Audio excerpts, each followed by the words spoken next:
ഇത് നമ്മുടെ ഇഷ്ടപ്പെട്ട വിഭവം അവിയലാണ് ഉണ്ടാക്കുന്നത്. അവിയൽ എല്ലാവർക്കും ഇഷ്ടമാണല്ലോ. കേരളത്തിലെ എത്ര ജില്ലയുണ്ടെങ്കിലും അത്രയും ജില്ലകളിൽ വ്യത്യസ്തമായ രീതിയിലാണ് അവിയൽ ഉണ്ടാക്കുന്നത് ഞാൻ കണ്ടിട്ടുള്ളത്.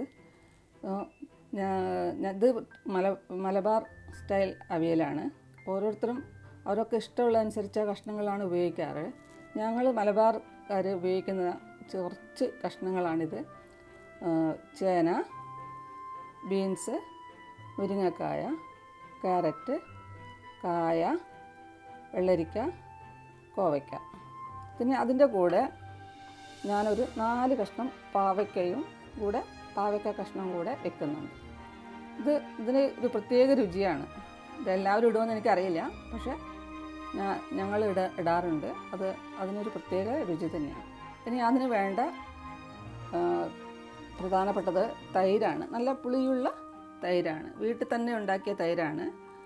പിന്നെ പച്ചമുളകും നാളികേരവും ജീരകവും. ഇത് ഒന്ന് കല്ലിൽ വെച്ചിട്ട് ഒതുക്കുകയാണ്. കല്ലിൽ അല്ലെങ്കിൽ മിക്സിയിൽ വെച്ചിട്ട് നമ്മൾ ഒതുക്കിയെടുക്കും. പിന്നെ അതിന് വേണ്ടത് മഞ്ഞൾപ്പൊടിയാണ്. മഞ്ഞൾപ്പൊടിക്കാണ് മാത്രമേ അതിനിട്ടുള്ളൂ, വേറെ മസാല ഒന്നും ഉപയോഗിക്കില്ല. പിന്നെ ഉപ്പ്. ഇതിൽ മുന്നിട്ട് നിൽക്കേണ്ടത് പച്ചമുളകിൻ്റെ എരിവാണ്. അതുകൊണ്ട് ഒരു 10 പച്ചമുളക് ഞാൻ എടുത്തിട്ടുണ്ട്. മഞ്ഞൾപ്പൊടി ഒരു 1.5 സ്പൂണ് എടുത്തിട്ടുണ്ട്. പിന്നെ 1 സ്പൂൺ ജീരകവും. നാളികേരം മിക്സിയിലിട്ടു. അതിലേക്ക് ജീരകവും പച്ചമുളകും ഇടുകയാണ്.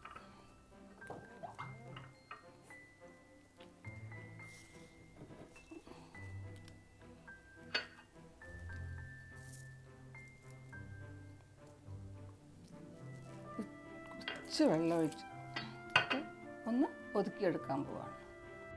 ഞാൻ ഈ നാളികേരം ഒതുക്കുമ്പം അതിലേക്ക് കരിവേപ്പില പറയാൻ മറന്നുപോയി. കരിവേപ്പിലയും കൂടി അതിലിട്ടിട്ടാണ് ഞാൻ ഒതുക്കിയെടുക്കുന്നത്.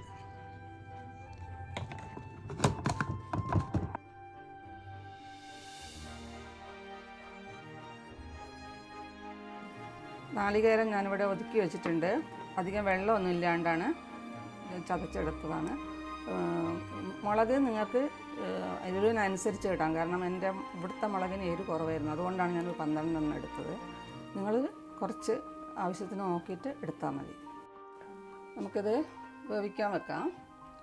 വെജിറ്റബിൾസൊക്കെ കുക്കറിലിടുകയാണ്.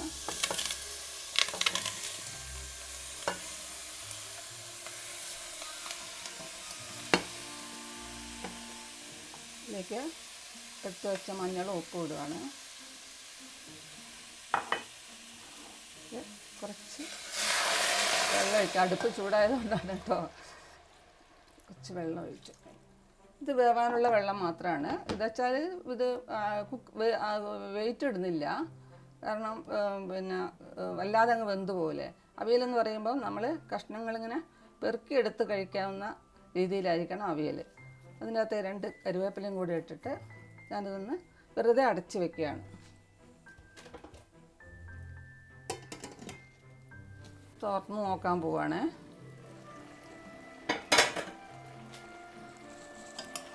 എല്ലാം വെന്തിട്ടുണ്ട്. വെള്ളമൊക്കെ മുഴുവൻ വറ്റിയിട്ടുണ്ട്. ഇതിലേക്ക് ഞാൻ എടുത്ത് വെച്ച ഉടയ്ക്കുന്നില്ല. അത് വെച്ചേക്ക് ആ തൈര് എടുത്ത് ഇതിലേക്ക് ഒഴിക്കുക. ചിലർ കണ്ടിട്ടുണ്ട് തൈര് ഇറക്കി വെച്ചിട്ടാണ് ഒഴിക്കുന്നത്. പക്ഷെ ഞാനിങ്ങനെയാണ് ചെയ്യുന്നത്.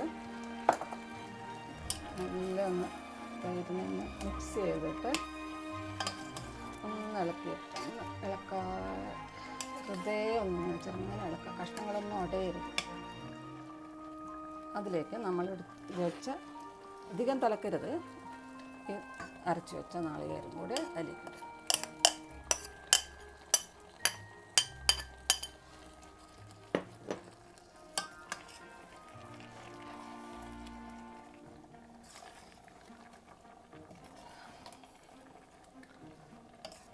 ഉപ്പൊക്കെ ആദ്യം ഇട്ടിട്ടുണ്ട്. ഉപ്പ് വേണമെന്ന് നോക്കുക. രണ്ടാമത് വേണമെങ്കിൽ രണ്ടാമത് ഇടാം. ഇതൊന്ന് വെറുതെ ചെറുങ്ങനെ ഒന്ന് തിളക്കേ വേണ്ട. അധികം നേരം ഇട്ട് തിളപ്പിക്കരുത്. ഈ അവിയലിന് ഒരുപാട് നൊസ്റ്റാൾജിയ ഫീൽ ചെയ്യുന്നുണ്ട്. കാരണം എൻ്റെ ആദ്യത്തെ 2 മക്കൾ ചെറുതാവുമ്പോൾ ഞാൻ ഏറ്റവും കൂടുതൽ കൊടുത്തിട്ടുള്ളത് അവിയലാണ്. കാരണം വെച്ചാൽ ഒരുപാട് വെജിറ്റബിൾസ് അവർക്ക് കിട്ടുമല്ലോ അതിന് വേണ്ടിയിട്ട്.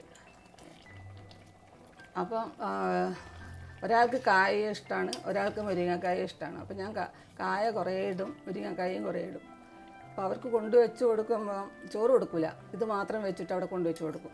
അപ്പോൾ ഒരാളിരുന്ന് കായയും പെറുക്കി തിന്നും, മറ്റേ മുരിങ്ങക്കായും പെറുക്കി തിന്നും. പിന്നെ ഞാൻ കുറച്ച് കഴിഞ്ഞ് അതെല്ലാം കഴിയുമ്പോൾ ബാക്കി വരുന്ന കറി അതിൻ്റെ കഷ്ണങ്ങളുണ്ടാവില്ലേ, അത് കൂട്ടിയിട്ട് ഞാൻ കൊണ്ടുപോയി ചോറ് വാരി കൊടുക്കും. ചെറിയ തള വന്നു തുടങ്ങി നമുക്കിത് ഓഫ് ചെയ്തിട്ട് ഇതിലേക്ക് കുറച്ച് വെളിച്ചെണ്ണ ഒഴിക്കാം. പച്ച വെളിച്ചെണ്ണയാണ്, കടുക് വറുക്കുക ഒന്നുമില്ല, ഇതിൽ വെളിച്ചെണ്ണ ഒഴിക്കും. എന്നിട്ട് തീ ഓഫ് ചെയ്തു, ഇറക്കി വെക്കുക. ഇനി തിളക്കരുത്, ഓഫ് ചെയ്തു. നല്ല അവിയലാണ്. എല്ലാ രീതിയിലുള്ള അവിയലുകളും പരീക്ഷിച്ച് നോക്ക്. ഒരു ഭാഗത്തുള്ളത് മാത്രം എല്ലാം കഴിച്ച് നോക്കിയിട്ട് ഏത് രീതിയിലുള്ള അവിയലാണ് നിങ്ങൾക്ക് ഇഷ്ടപ്പെടുന്നത് വെച്ചാൽ ആ രീതിയിൽ ഉണ്ടാക്കി നോക്കാമല്ലോ. അപ്പോൾ എല്ലാവരും ഇത് കഴിക്കുക, ഉണ്ടാക്കി നോക്കിയിട്ട് കഴിക്കുക, അഭിപ്രായം പറയുക. Thank you. ഈ ചാനൽ സബ്സ്ക്രൈബ് ചെയ്യാനും ബെൽ ബട്ടൺ പ്രസ് ചെയ്യാനും മറക്കരുത്. നന്ദി.